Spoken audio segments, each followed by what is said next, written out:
امروز میخوام آموزش زیر برنجی لرستانی رو با هم دیگه ببینیم.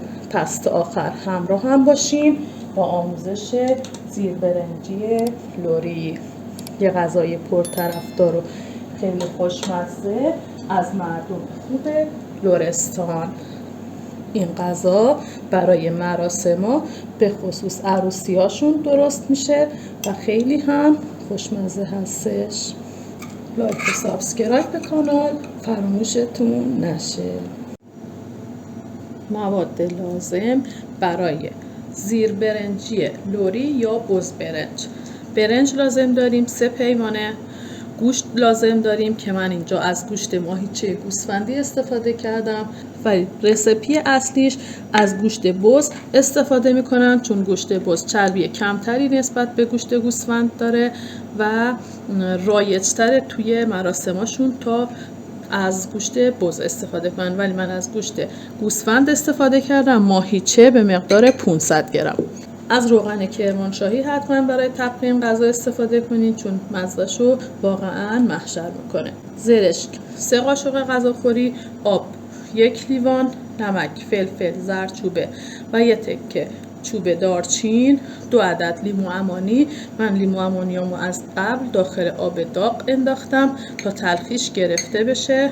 زعفران و پیاز متوسط 2 عدد یا یه دونه پیاز بزرگ. پیازمون رو خلالی خردش میکنیم. این غذا هم آسونه هم خوشمزه هستش.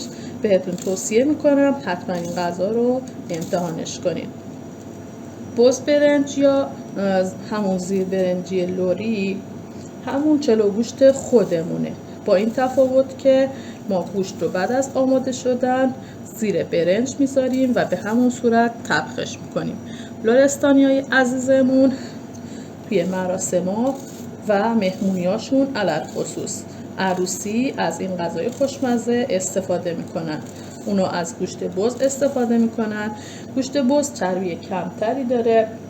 گوشت بز به خاطر اینکه در مقایسه با گوشت گوسفند چربی کمتری داره بیشتر برای مراسم‌ها از گوشت بز استفاده میکنن و به همین خاطر تو بعضی از جاها بهش میگن بز برنج. خب بعد از اینکه پیازمون رو حلالی خرد کردیم میایم داخل یه ظرف. شما میتونید داخل قابلمه یا داخل زودپز هم بپزین. داخل زودپز خیلی راحت‌تر و زودتر آماده میشه ولی داخل قابلمه یکم طول میکشه، پس اگه عجله دارین داخل زودپز بپزین. یکم از پیازمون رو داخل ظرفمون میریزیم، تکه‌های گوشت رو روی پیاز میذاریم. حتما از یه مقدار دنبه هم داخل این غذا استفاده کنید تا غذاتون خوشمزه تر بشه. پیاز، چوب دارچین، زردچوبه. بهتره اگه داخل قابلمه غذاتون رو میپزید نمک رو اول نریزید و فلفل سیاه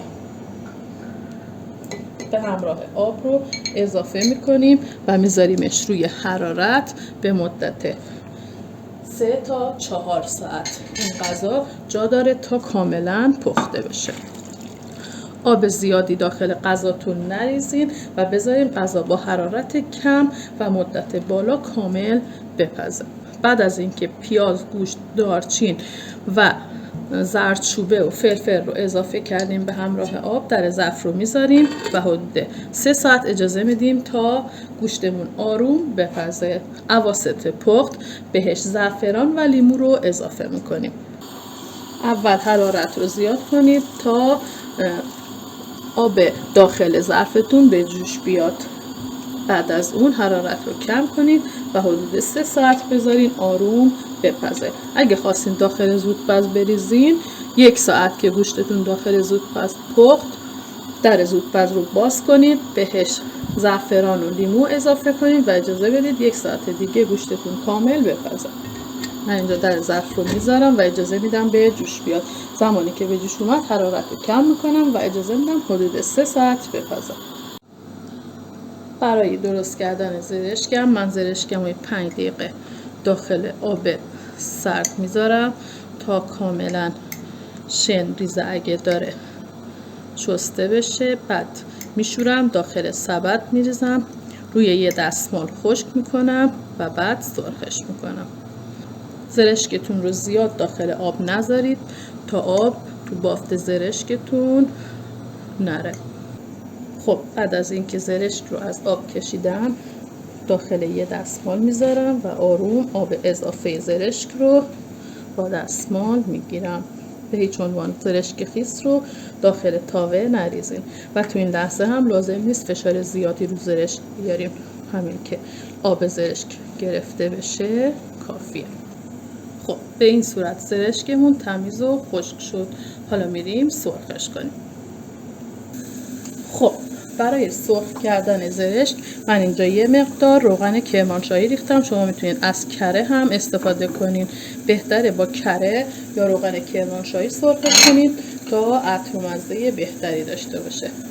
اجازه ندین که روغنتون داغ بشه. اگه روغنتون داغ بشه زرشکتون میسوزه. روغنتون که نصفش آب شده یکم گرم شد زرشکتون رو اضافه کنین، یکم هم بزنین و اجازه بدین زرشکتون یه تفته کوتاه بخوره. بعد از اینکه یه تفته کوتاه خورد یکم شکر برای براق شدنش بهش اضافه کنین. حرارتتون کم باشه تا زرشکتون نسوزه. آروم هم بزنین. شکر باعث براق شدن زرشکتون میشه. به این صورت که در اومد حالا میتونین یکم زعفران به زرشکتون اضافه کنین. سعی کنید زیاد زعفران آب شده به زرشکتون اضافه نکنین که زرشکتون آب نندازه. خب الان زرشکمون آماده است. از تفت دادن زیاد زرشک خودداری کنین. همینطور که میبینید زرشک من کاملا براق و زیبا شده. زرشک رو از روی حرارت کنار بذارین تا موقعی که میخواین استفاده کنین. خب حدود 3 ساعت که از پخت گوشتمون گذشت تو این مرحله میایم لیمو، یکم زعفران و نمک و باقی ادویه رو داخل ظرفمون میریزیم، همش میزنیم و اجازه میدیم حدود 1 تا 2 ساعت دیگه دوباره با درب بسته بپزه و آب گوشتمون کشیده بشه و گوشتمون کاملا پخته بشه. دوباره در ظرف رو بذارین و اجازه بدین حدود 1 ساعت دیگه آروم بپزه. اینم از زیر برنجی لوریمون، یه غذای سنتی و ویژه که برای مردم خوبمون تو شهر لرستانه. مرسی که تا آخر همراه هم بودین. امیدوارم که این آموزش رو هم دوست داشته باشین و با لایک‌ها و کامنتاتون کانالمون رو حمایت کنین. حتما این غذای خوشمزه و ویژه رو برای خودتون و عزیزانتون درست کنین و مطمئن باشید که از مزه خیلی لذیذش لذت خواهید برد.